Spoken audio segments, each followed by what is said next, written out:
శ్రీరంగంలో ఉన్న రంగనాథ స్వామి విగ్రహానికి రాముడికి ఉన్న సంబంధం ఏంటి? అసలు ఆ విగ్రహాన్ని రాముడు విభూషణుడికి ఎందుకు ఇచ్చాడు? ఆ రోజు శ్రీరంగంలో ఆ విగ్రహం ఎందుకు కదలలేదు? నమో నారాయణాయ. సంవత్సరానికి ఒక్కరోజు భూలోకంలో ఒక చోటు వైకుంఠంలా మారుతుందని మీకు తెలుసా? సంవత్సరానికి ఒక్కసారి మాత్రమే తెరిచే ఆ ద్వారం ద్వారా దర్శనం చేసుకోవడానికి మనుషులు మాత్రమే కాదు, ముక్కోటి దేవతలు సైతం భూమి మీదకి వస్తారని తెలుసా? ఆ ద్వారం గుండా వెళ్లి దర్శనం చేసుకుంటే మోక్షం వస్తుందని పురాణాలు చెబుతున్నాయి. అసలు ఆ ద్వారం ఎక్కడ ఉంది? ఎందుకు ఆ రోజుకి అంత పవిత్రత ఉంది? ఈ వీడియోని మీరు పూర్తిగా చూడగలిగితే మీరు దర్శించేది ఒక ఆలయం మాత్రమే కాదు, వైకుంఠాన్ని, వైకుంఠ ద్వార దర్శనం యొక్క రహస్యాలు, వైకుంఠ ఏకాదశి రహస్యాలు, తిరుమలకి వైకుంఠ ఏకాదశికి ఉన్న సంబంధం. చాలా మందికి వైకుంఠ ఏకాదశికి ఎక్కడ దర్శనం చేసుకోవాలనే సందేహం కూడా ఉంది. ఎందుకంటే చాగంటి గారు ఇలా అన్నారు: ముక్కోటి ఏకాదశి నాడు ఉత్తర ద్వారం తీయడం అన్నది ఒక్క శ్రీరంగ క్షేత్రానికే ఉంది. అసలు నిజానికి మిగిలిన క్షేత్రాల్లో ఉత్తర ద్వారాలు తీయడాలనే మాటలు లేవు. ఇది మళ్ళీ సంప్రదాయంలో ఒక్క వైష్ణవ దేవాలయాల్లోనే. అసలు ఇంకా నేను పరమ సత్యం చెప్పవలసి వస్తే ఇది యథార్థమునకు ఒక్క శ్రీరంగ క్షేత్రమునకే సంబంధించి. కాలక్రమంలో ఏమైందంటే అందరూ శ్రీరంగ క్షేత్రానికి వెళ్లి ఇన్ని కోట్ల మంది ఉత్తర ద్వార ప్రవేశం చేయలేరు. కాబట్టి కొంతలో కొంత ఎక్కడ ఉన్న విష్ణు క్షేత్రాన్ని అక్కడే శ్రీరంగ క్షేత్రంగా భావన చేసి రంగనాథుండి స్మరిస్తూ ఉత్తర ద్వారంలోంచి వెడతారు. శ్రీరంగం భూలోక వైకుంఠం అయితే మరి తిరుమల ఏమవుతుంది? ఇలాంటి ఎన్నో విషయాలను తెలుసుకుందాం. అసలు వైకుంఠం అంటే ఏమిటి? వైకుంఠం గురించి వేదాల్లో ఏం చెప్పారంటే, నయత్రకాలః నమృత్యః అంటే వైకుంఠం అంటే ఒక స్థితి. అక్కడ భయం లేదు, అక్కడ మరణం లేదు, అక్కడ కాలం పనిచేయదు, అక్కడ శాశ్వత శాంతి దొరుకుతుంది. మనిషి జన్మ లక్ష్యం మోక్షం పొందడం. మనిషి జన్మ భోగం కోసం కాదు, భగవంతుని చేరడానికి. మోక్షం అంటే జనన మరణ చక్రం నుంచి విముక్తి పొందడం. అసలు మనిషి కర్మబంధం నుంచి ఎలా విముక్తి పొందాలి? మనిషి చేసే ప్రతి కర్మ పునర్జన్మకు కారణం అవుతుంది. కానీ భక్తి, ధర్మం, స్మరణ, శరణాగతి ఈ 4 ఉంటే కర్మబంధం తొలగిపోతుంది. మళ్ళీ పుట్టుక కానీ మళ్ళీ చావు కానీ ఉండవు. ఆ స్థితినే వైకుంఠ ప్రాప్తి అని అంటారు. వైకుంఠం గురించి శాస్త్రంలో ఒక మాట ఉంది: నతే పునర్జన్మ విద్యతే. అంటే వైకుంఠానికి వెళ్ళిన జీవుడు మళ్ళీ పుట్టడు, బాధని అనుభవించడు, కాలానికి లోబడడు. ఇప్పుడు అర్థమైంది కదా మనిషి వైకుంఠానికి ఎందుకు వెళ్ళాలో. మనిషి తన అసలు స్వరూపాన్ని గుర్తించడానికి, ఈ జనన మరణ చక్రం నుంచి బయటపడడానికి, భగవంతునిలో ఏకమవడానికి.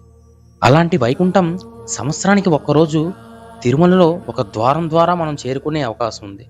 ఆ రోజే వైకుంఠ ఏకాదశి. దీన్నే ముక్కోటి ఏకాదశి అని కూడా పిలుస్తారు. సాధారణంగా వైకుంఠ ఏకాదశి రోజు అన్ని విష్ణు ఆలయాల్లో ఉత్తర ద్వారం తెరుస్తారు. ఈ ఉత్తర ద్వారం ద్వారా వెళ్లి విష్ణువుని దర్శించుకుంటే మోక్షం పొందుతామని పురాణాలు చెబుతున్నాయి. అయితే మరి తిరుమలలో ఉత్తర ద్వారం లేదు కదా, ఎలా? అసలు మొట్టమొదట ఈ ఉత్తర ద్వార దర్శనం ఎక్కడ మొదలైందో తెలుసుకుందాం. నమో నారాయణ. మొట్టమొదట ఉత్తర ద్వార దర్శనం శ్రీరంగంలో జరిగింది. అందుకే చాగంటి గారు ఉత్తర ద్వార దర్శనం అంటే శ్రీరంగం అని చెప్పారు. మరి తిరుమలలో చేసుకుంటే ఏమవుతుందనే కదా మీ సందేహం. శ్రీరంగాన్ని భూలోక వైకుంఠం అని పిలుస్తారు. శ్రీరంగంలో ఉన్న విగ్రహం వైకుంఠంలో ఉన్న మహావిష్ణువు రూపాన్ని పోలి ఉంటుంది. ఇక్కడ రంగనాథ స్వామి శయన రూపంలో ఉంటారు. బ్రహ్మదేవుడు తానే స్వయంగా వైకుంఠంలో ఈ విగ్రహాన్ని ప్రతిష్ఠించాడు. ఒకసారి శ్రీరాముడి పూర్వజుడైన ఇక్ష్వాకు మహారాజు ఈ విగ్రహాన్ని బ్రహ్మదేవుడి నుంచి పొందాడు. తరువాత శ్రీరాముడు దానిని పితామహుల ఆరాధన విగ్రహంగా కాపాడుతూ వచ్చాడు. లంకను జయించిన తర్వాత విభూషణుడికి శ్రీరాముడు రాజ్యంతో పాటు ఆధ్యాత్మిక సంపద కూడా ఇవ్వాలనుకున్నాడు. అందుకు గాను రాజ్యాన్ని పాలించడానికి నీతో నారాయణుడు ఉంటే బాగుంటుందని శ్రీరంగం విగ్రహాన్ని విభూషణుడికి దానం చేస్తాడు. అయితే ఈ విగ్రహాన్ని నువ్వు లంకలో సూర్యోదయం వైపు తూర్పు ముఖంగా శాశ్వతంగా స్థాపించమని చెప్తాడు. విభూషణుడు దానికి అంగీకరించి విగ్రహాన్ని తీసుకొని లంకకు ప్రయాణం మొదలు పెడతాడు. అలా వెళ్తూ కావేరీ నదీ తీరానికి వస్తాడు. సరిగ్గా ఇప్పుడు శ్రీరంగం ఉన్న స్థలం. అప్పటికే అక్కడ మహర్షులు తపస్సు చేస్తున్న ప్రాంతం. విభూషణుడు సాయంత్రం సంధ్యావందనం చేయడానికి కొద్దిసేపు విగ్రహాన్ని నేలపై ఉంచాడు. అక్కడే దైవ సంకల్పం పనిచేసింది. సంధ్యావందనం తరువాత విభూషణుడు ఎంత ప్రయత్నించినా విగ్రహం కదలలేదు. అప్పుడు విభూషణుడు భయపడి ప్రార్థన చేస్తున్నాడు. అప్పుడు ఆకాశం నుంచి దేవతల స్వరం వినిపించింది: విభూషణ, ఇది నీవు ఉంచిన స్థలం కాదు, నారాయణుడు తానే ఎంచుకున్న స్థలం. ఇది భూలోక వైకుంఠంగా ప్రసిద్ధి చెందుతుంది. అంతేకాదు ఇక్కడ దేవతలు, మహర్షులు, ముక్తాత్మలు నిత్యం నివసిస్తాయి అని వినిపించింది. విభూషణుడు బాధపడుతూ నేను లంకలో ప్రతిష్ఠిస్తానని శ్రీరామునికి మాట ఇచ్చాను కదా అని బాధపడుతుంటాడు. అప్పుడు నారాయణుడు స్వయంగా కరుణిస్తాడు. విభూషణుడికి ఇలా వరం ఇస్తాడు. విగ్రహం ముఖం దక్షిణ దిశగా ఉంటుంది. ఇక్కడ దక్షిణం దిశ అంటే లంక దిశ. నువ్వు లంక నుంచే నిత్యం నా దర్శనం పొందొచ్చు. సంవత్సరానికి ఒకసారి పొంగుని ఉత్తరం రోజున నేను నీకు ప్రత్యేక దర్శనం ఇస్తాను అని చెబుతాడు. అందుకే శ్రీరంగంలో రంగనాథ స్వామి విగ్రహం దక్షిణముఖంగా ఉంటుంది. ఇది ప్రపంచంలోనే మొట్టమొదటి ప్రధాన విష్ణు ఆలయం. అందుకే చాగంటి గారు అలా అన్నారు. ఇంకొక వాక్యం కూడా చెప్పారు, అది కూడా వినండి. ఒకానొక మ్యాగజైన్లో ఒక విషయం వచ్చింది. ఆ, శ్రీరంగం గుళ్ళో ఒక ఆయన పడుకుని రాత్రి నిద్రపోయాడు పొరపాటున. నిద్రపోతే తెల్లవారుజామున చీకట్లో పూజ చేయడానికి వస్తాట విభీషణుడు. వాళ్ళు అక్కడ ఉన్నటువంటివి కొన్ని పువ్వులు అవి పట్టుకెళ్లడంలో ఈ వీణ్ణి కూడా బుట్టలో వేసి పట్టుకుపోయారు. అంటే వాళ్ళ పర్వతాకారముల ముందు ఈయన చిన్న కీటకం పట్టుకెళ్ళిపోతే ఆయన్ని కాంచనలంకకు పట్టుకుపోయారు. పూజా మందిరంలో పెట్టారు ఆ బుట్ట. విభీషణుడు రామపాదాలని అర్చన చేస్తున్నాడు. అర్చన చేస్తూ బుట్టలో చెయ్యి పెట్టి తీస్తే ఈయన వచ్చాడు. హడిలిపోయి కాళ్ళ మీద పడి ఆ ఆకారాన్ని చూసి అదిరిపోయి ఏడ్చాడు.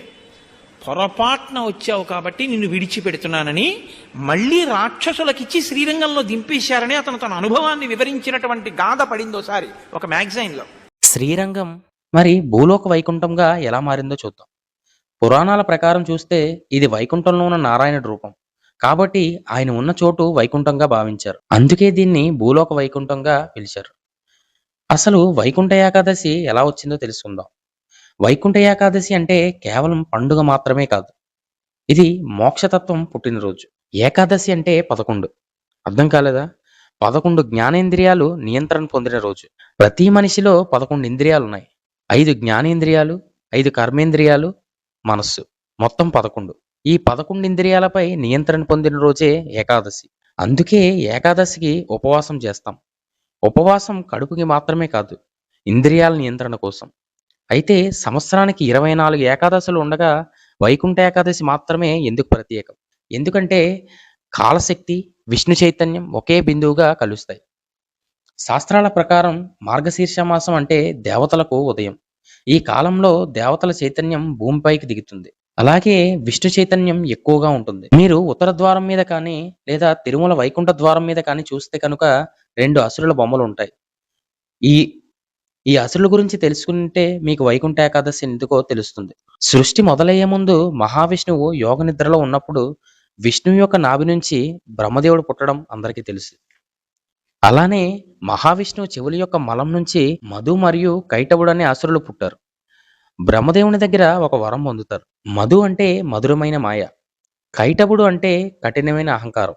అంటే అజ్ఞానం, అహంకారం రూపాలే ఈ మధు కైటవులు. వీళ్ళిద్దరూ బ్రహ్మను సృష్టి చేయకుండా అడ్డుకుంటారు. సృష్టి ఆగిపోతుంది, కాలచక్రం నిలిచిపోయింది. అజ్ఞానం ఉన్నంత వరకు సృష్టి జరగదు అన్న దానికి ఇది సూచన. అప్పుడు బ్రహ్మ యోగ నిద్రలో ఉన్న మహావిష్ణువు దగ్గరికి వెళ్ళి ప్రార్థిస్తాడు. బ్రహ్మ ప్రార్థనతో యోగ నిద్రలో ఉన్న విష్ణువు మేల్కొంటాడు. ఇక్కడ మేల్కొనడం అంటే జ్ఞానం అవతరించడం.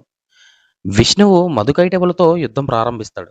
ఈ యుద్ధం ఒక్కరోజు కాదు, ఒక్క యుగం కాదు, వేల దేవయుగాల పాటు. కానీ మధుకైటవులు చావలేదు.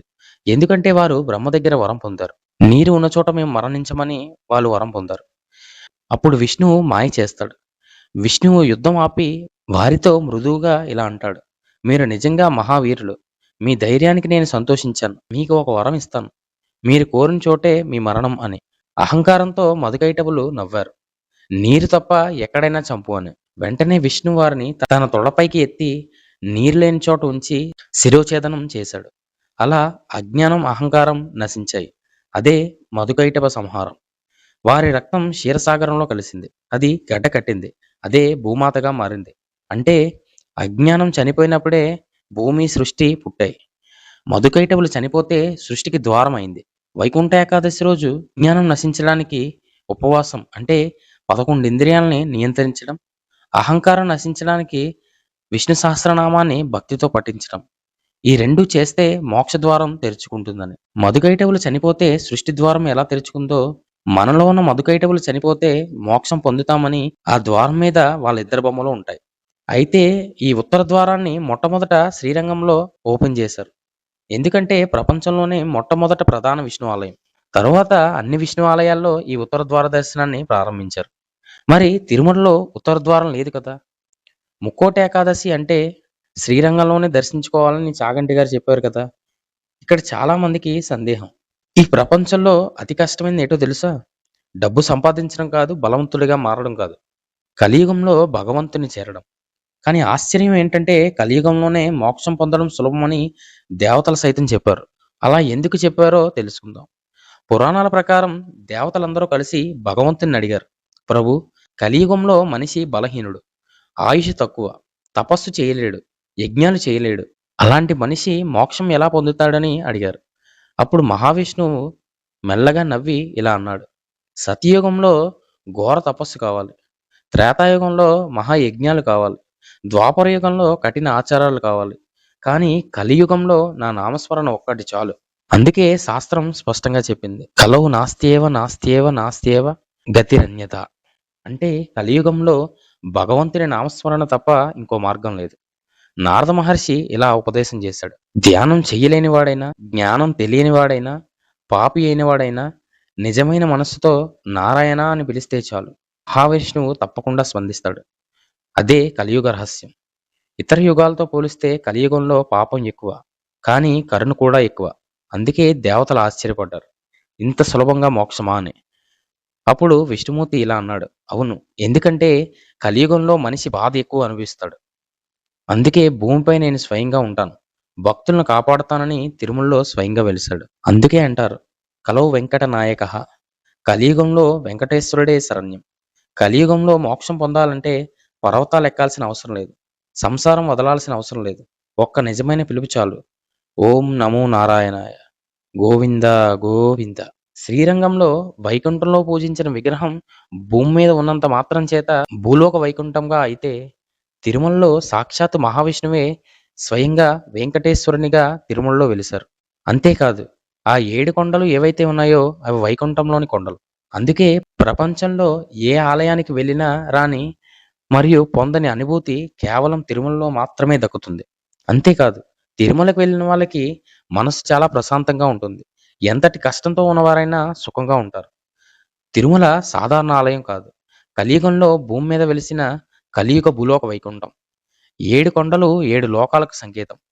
ఆనంద నిలయం వైకుంఠానికి ప్రతిరూపం. తిరుమలలో ఆనంద నిలయాన్ని ఆనుకుని ఉన్న అంతర్గత ప్రదక్షిణ మార్గాన్నే వైకుంఠ ద్వారం అంటారు. ఈ ద్వారం గుండా వెళ్ళడం అంటే గర్భగుడికి హృదయం చుట్టేయడం. వైకుంఠ ఏకాదశి రోజు ఈ మార్గాన్ని తెరుస్తారు. అందుకే ముక్కోటి దేవతలు సైతం భూమికి దిగి వస్తారు. ఎందుకంటే స్వామి వైకుంఠంలో లేడు, తిరుమలలో ఉన్నాడు కనుక.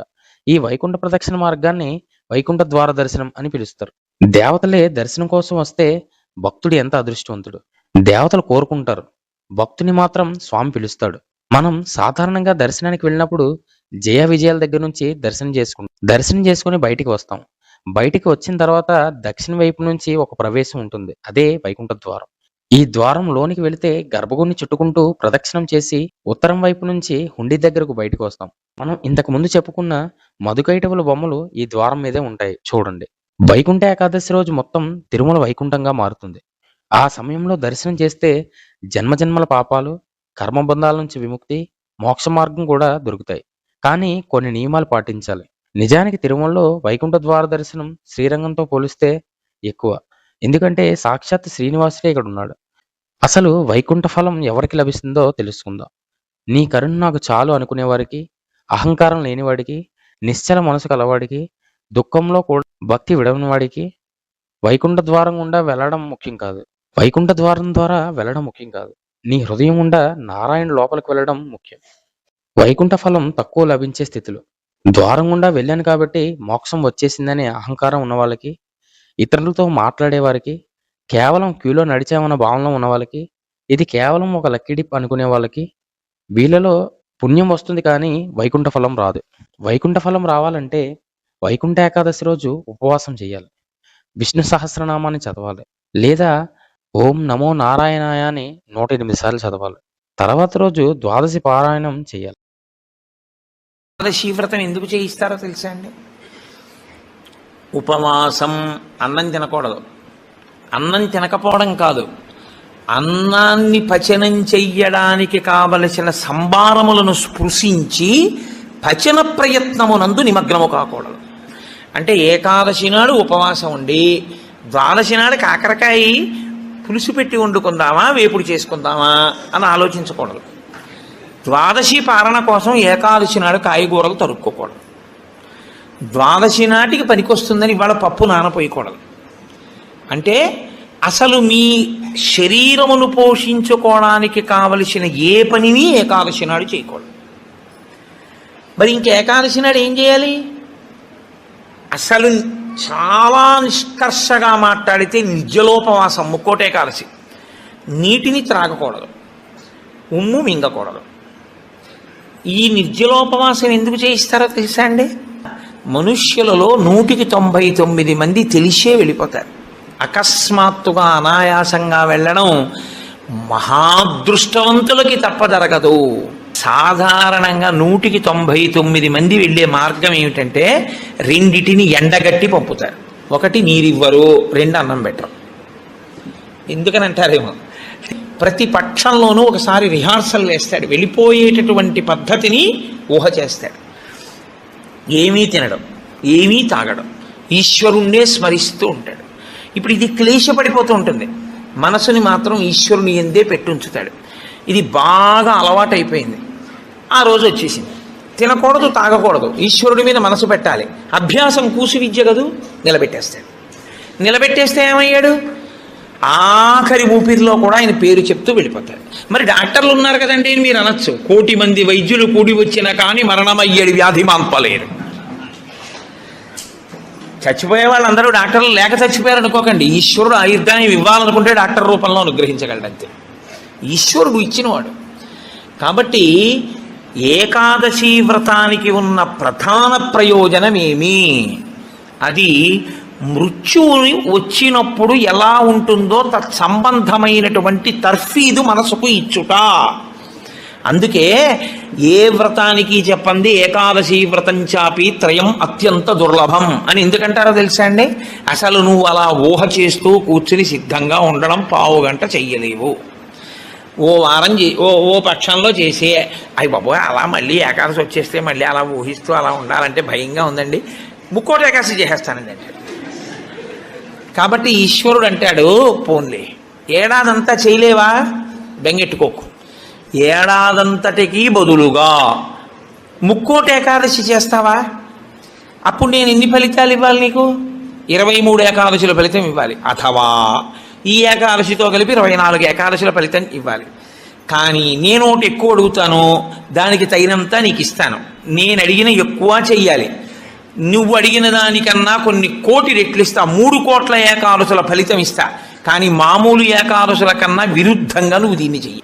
ఎందువల్ల విరుద్ధంగా చేయవలసి ఉంటుంది ముక్కోటి ఏకాదశి అంటే, మామూలు ఏకాదశి నాడు మీరు ఉపవాసం చేసేటప్పుడు పండు కాని, కాయ కాని, అథవా కాసిన పాలు కాని తాగితే ఉపద్రవం ఏం రాదు, దానికి దోషం పట్టదు శాస్త్రం. ఎందుకంటే శాస్త్రం ఉపవాసం మీద చర్చ చేస్తుంది.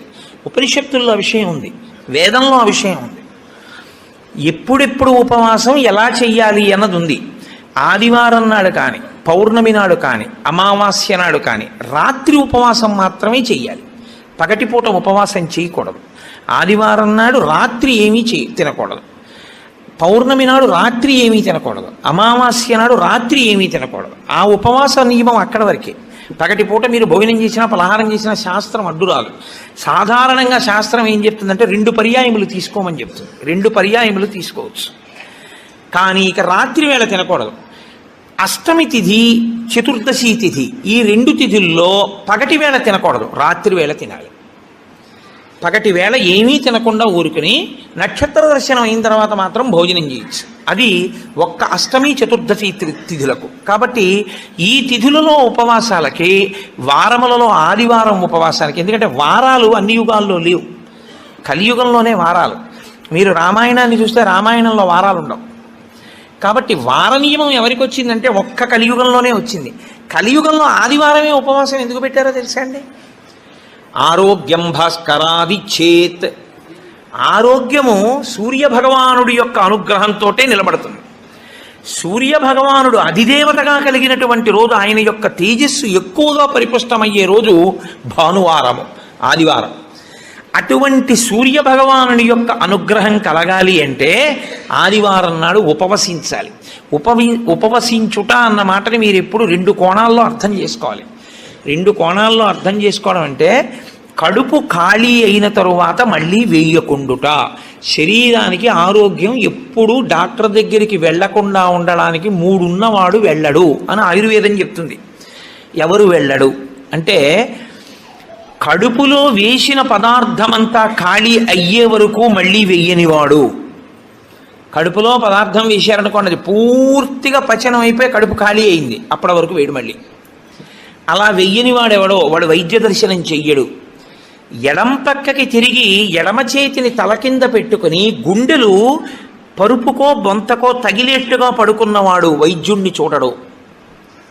3, ప్రతిరోజు రాత్రి తాంబూల చర్వణం చేస్తూ కొంచెం సేపు నడిచి పడుకునేవాడు వైద్యుణ్ణి చూడడు.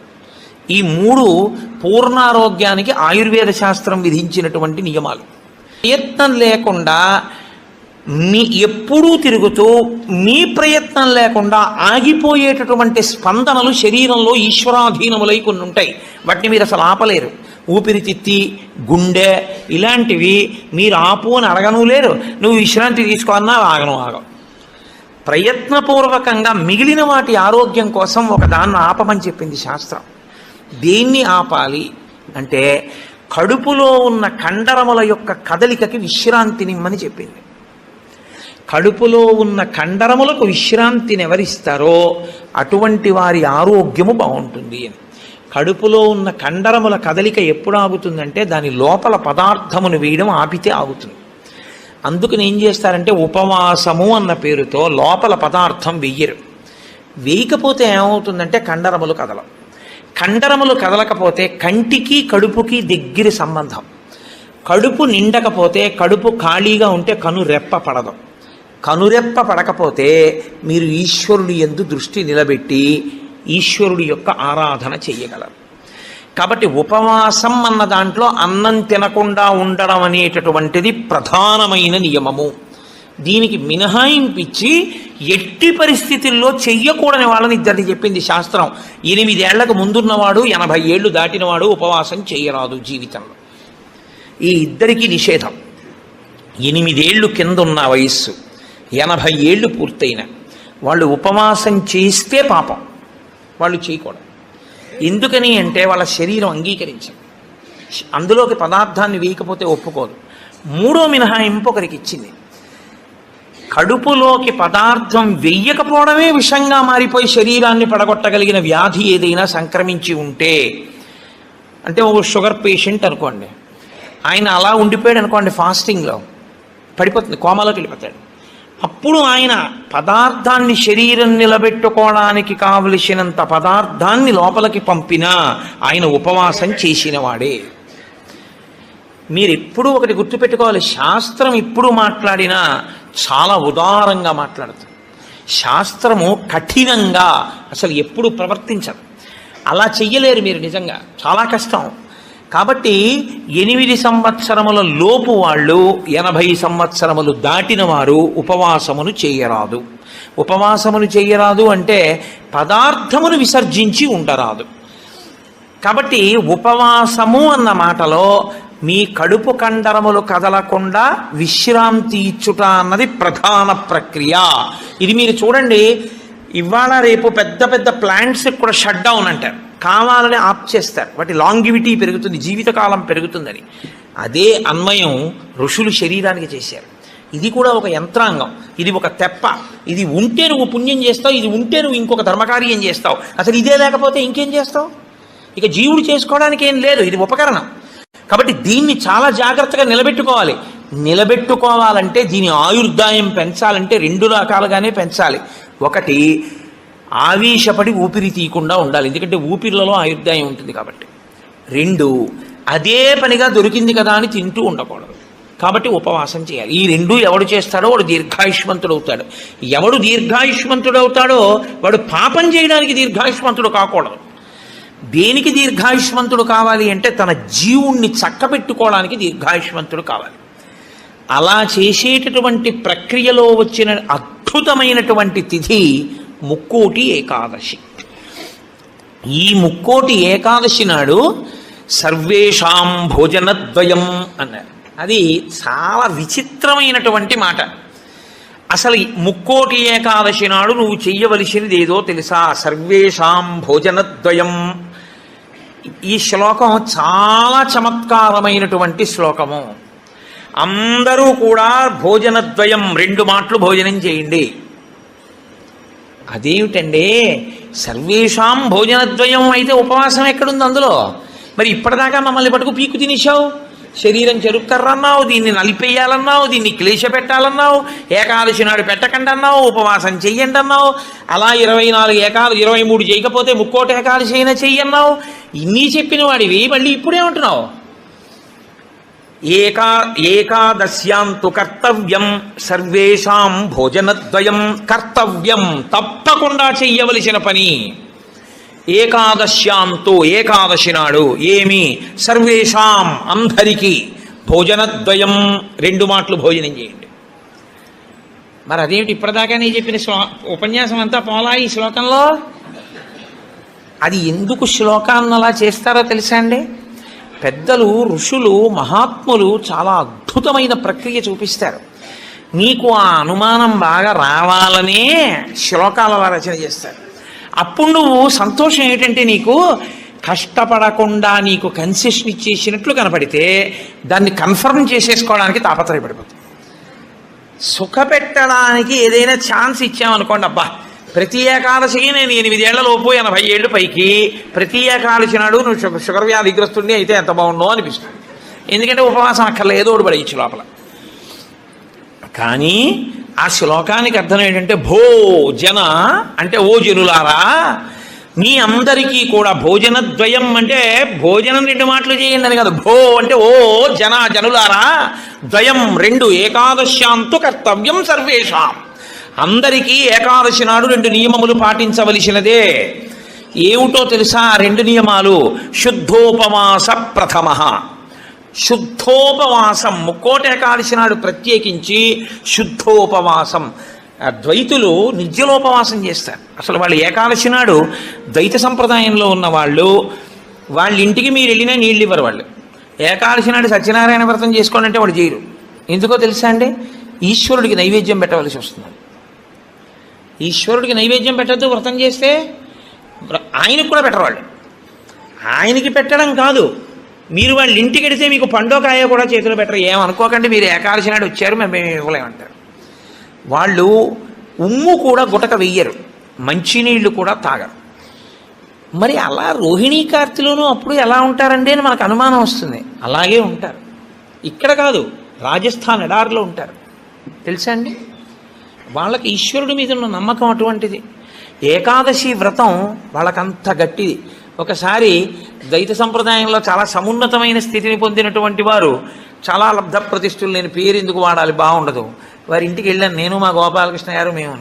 వెడితే ఆయన ఏకాదశి నాడు మేము వెళ్ళాం. వెడితే ఆయన అన్నారు, మీరు ఏమనుకోకండి, నేను మంచినీళ్ళు కూడా ఇవ్వను, ఎదురుగుండా మామిడి చెట్ల కాయలు ఉన్నాయి కానీ నేను ఇవ్వనని ఆ ఇంట్లో ఉన్న నౌకర్ని పిలిచి నేను చూడకుండా 4 కాయలు కోసి వాళ్ళకి అన్నారు. తప్ప ఆయన కోసి ఆయన చేత్తో ఇవ్వాల. ఆయన పెట్టలేనివాడు కాడు, పెట్టుకోనివాడు కాడు, మహాత్ముడు, చాలా గొప్పవాడు, చాలా పెద్ద పదవి చేశాడు ఆయన. ఇప్పటికీ ఆంధ్రదేశంలో స్మరింపబడుతుంటాడు. ఎందుకో తెలుసా అండి? ఆ సంప్రదాయం అటువంటిది. వాళ్ళు ఏకాదశి నాడు శుద్ధోపవాసం, వాళ్ళు నిత్యలోపవాసం, నీటి గుటక కూడా వాళ్ళు వేయరు. కాబట్టి ముక్కోటి ఏకాదశి నాడు నువ్వు అలా చేస్తావా? 23 ఏకాదశులు మినహాయింపిస్తాను.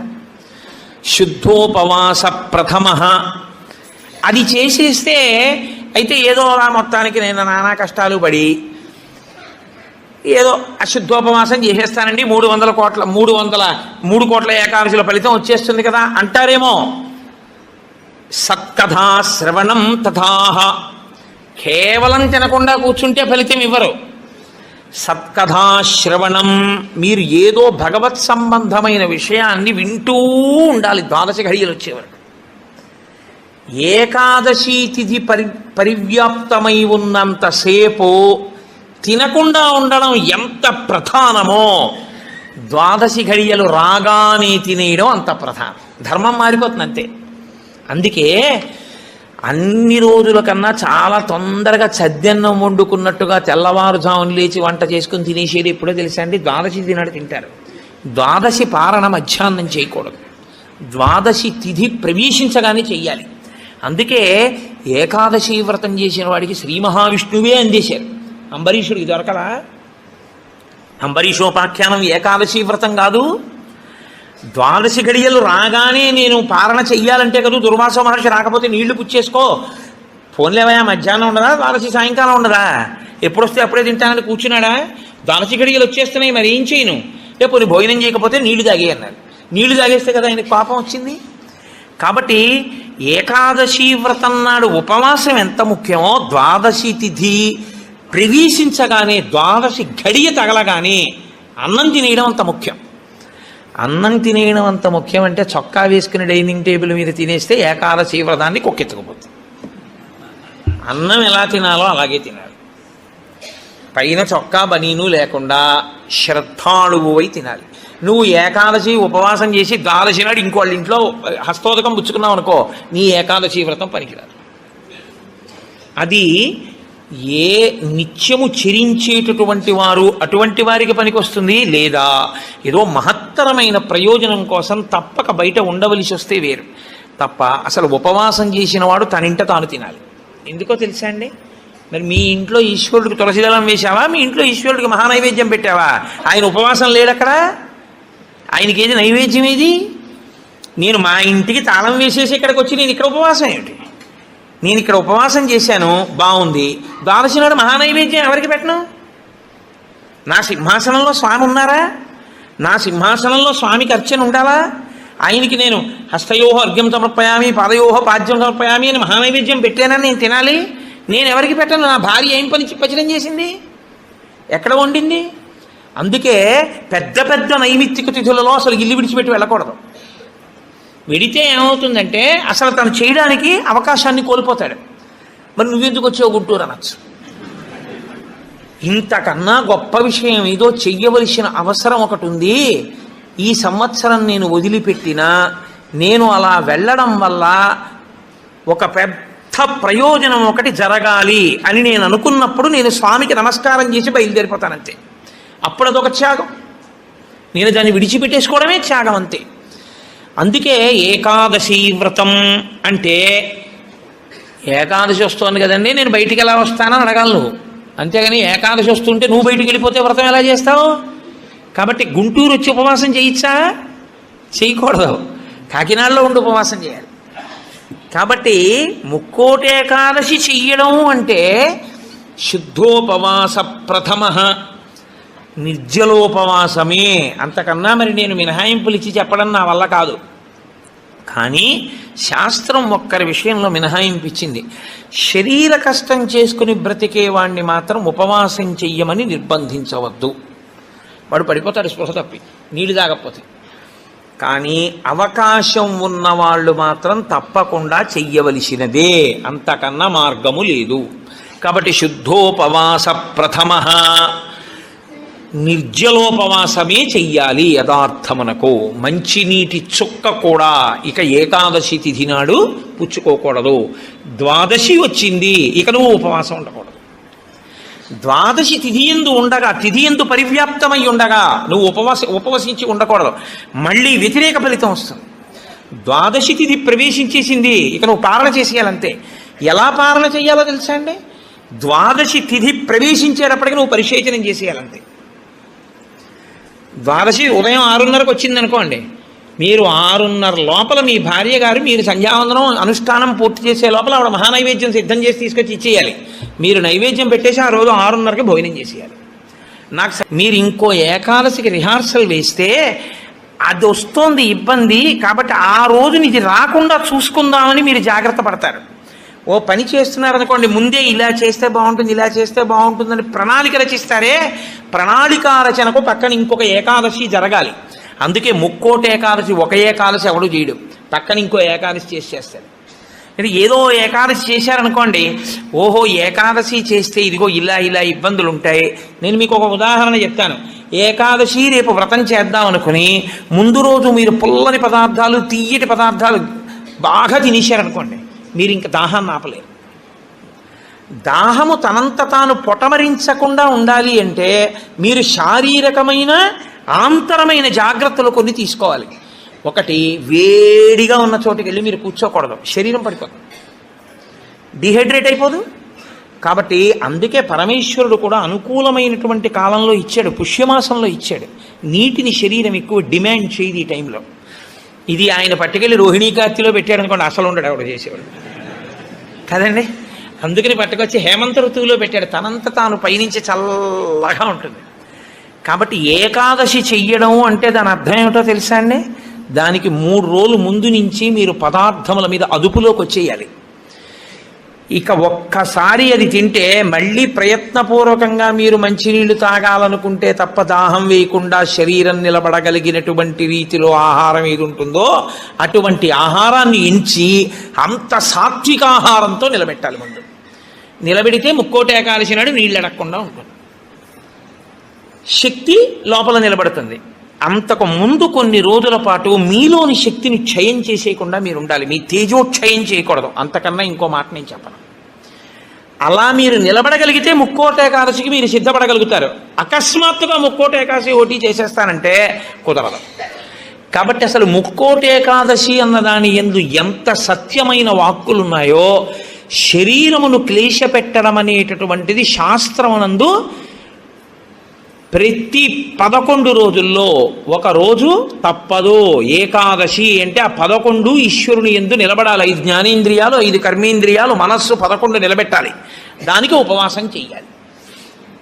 అథవా ముక్కోటి ఏకాదశి నాడు చెయ్యగలిగినటువంటి ఈ పరిస్థితులన్నింటినీ మీరు సమన్వయం చేసుకున్నా, శరీరాన్ని నిలబెట్టినా, మీ మనసుని తీసుకెళ్లి ఈశ్వరుడి దగ్గర పెట్టడం మాత్రం అంత తేలికైన విషయం కాదు.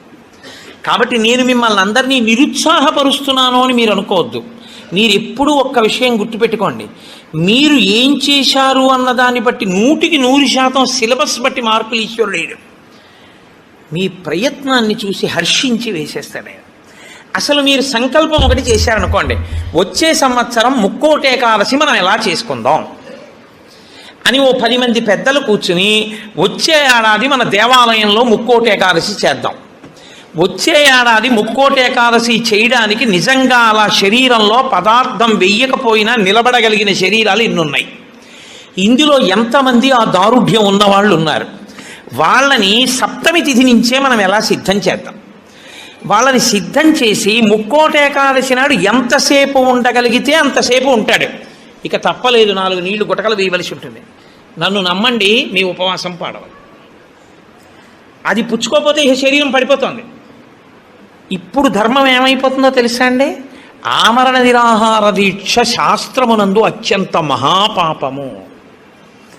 మీ శరీరం పడిపోయే వరకు మీరు మీ ఏమీ తినను, ఏమీ తాగదు అని భీష్మిస్తే ఆ వ్రతఫలం ఇవ్వరు, పిశాచత్వం ఇస్తారు. అన్నం తినకుండా, నీళ్లు పుచ్చుకోకుండా ఎవడైనా శరీరాన్ని పడగొడితే వాడి జీవుణ్ణి పిశాచంలోకి ప్రవేశపెడతారు. అందుకని ఇప్పుడు మీ ప్రయత్నం మీరు చేశారు, ఇక శరీరం పడిపోతుంది, తప్పదు, నీళ్లు పుచ్చుకోవాలి.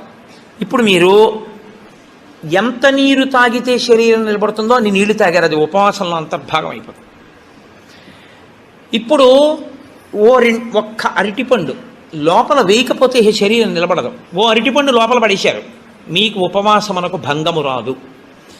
కాబట్టి గురుముఖత చాలా జాగ్రత్తగా శాస్త్రము చెప్పిన నియమములను బాగా విని, అసలు దాని మీద తర్ఫీదు ఏడాది మొదలుపెట్టారనుకోండి, మీరు చాలా తక్కువ మందితో మేము ఇలా చేస్తాం అన్న సంకల్పం 1. 2, అన్నిటికన్నా ప్రధానంగా దృష్టిలో పెట్టుకుని చెయ్యవలసింది ఏమిటో తెలుసా అండి? నీరు పుచ్చుకోకుండా ఆహారము పుచ్చుకోనప్పుడు మనసు ఆ స్థితికి వెడుతున్నప్పుడు ఎంత ఖేదపడుతుందో ఇప్పుడు అర్థమవుతోంది. ఇప్పుడు మనసు నిలబెట్టడం అనేది ఎంత కష్టమో తర్ఫీదు చేస్తానంటూ నిలబెడుతున్నాడు అనుకోండి, వాడు ఆఖరికి ఈశ్వరుని యందు కలిసిపోతాడు. ఆ ఒక్క ప్రయత్నంతో వాడికి మనసు లొంగిపోతుంది అంతే. లొంగిపోయి ఈశ్వరనామమును ఎంత ఖేదంలోనైనా చెప్పడం వాడికి అలవాటు అవుతుంది. దీనికి ముక్కోటి ఏకాదశి వచ్చింది. అయితే ముక్కోటి ఏకాదశి నాడు జరిగేటటువంటి క్రతువులలో ఒక భాగంగా ఉత్తరద్వార దర్శనము అని ఒకటి ఉంటుంది. ఇది మళ్ళీ సంప్రదాయంలో ఒక్క వైష్ణవ దేవాలయాల్లోనే. అసలు ఇంకా నేను పరమ సత్యం చెప్పవలసి వస్తే ఇది యథార్థమునకు ఒక్క శ్రీరంగ క్షేత్రమునకే సంబంధించింది. అందుకే ఉత్తరద్వారం తీయడం అన్నది ఒక్క శ్రీరంగ క్షేత్రానికే ఉంది. అసలు నిజానికి మిగిలిన క్షేత్రాల్లో ఉత్తరద్వారాలు తీయడాలనే మాటలు లేవు. కాలక్రమంలో ఏమైందంటే అందరూ శ్రీరంగ క్షేత్రానికి వెళ్ళి ఇన్ని కోట్ల మంది ఉత్తరద్వార ప్రవేశం చేయలేరు. కాబట్టి కొంతలో కొంత ఎక్కడ ఉన్న విష్ణు క్షేత్రాన్ని అక్కడే శ్రీరంగ క్షేత్రంగా భావన చేసి రంగనాథుణ్ణి స్మరిస్తూ ఉత్తరద్వారంలోంచి వెడతారు. ఉత్తరద్వారంలోంచి ఆ రోజున శ్రీ మహావిష్ణువు ఏమీ చెయ్యలేనివాడు, అన్ని విధాల ఇంకా అసలు నేను ఈశ్వర ఏమీ చెయ్యలేను, నువ్వే నాకు ఆధారం, నువ్వే నన్ను తీసుకుపో అన్నవాణ్ణి ఉత్తరద్వారం తెరిచి తనతో తీసుకుపోతాడు. ఉత్తరద్వారం తీస్తే మీరు ఎటువైపు ఎడతారు? ఉత్తరానికి ఎడతారు కదండి. ఉత్తరద్వారం ఎందుకు తీయడం? దక్షిణ ద్వారం తీయకూడదా, తూర్పు ద్వారం తీయకూడదా? తూర్పు మంచిది కదా, మరి ఉత్తరద్వారం ఎందుకు? అంటే మీరు యథార్థాన్ని గమనిస్తే ఉత్తరాన ఏముంటుందో తెలుసా అండి?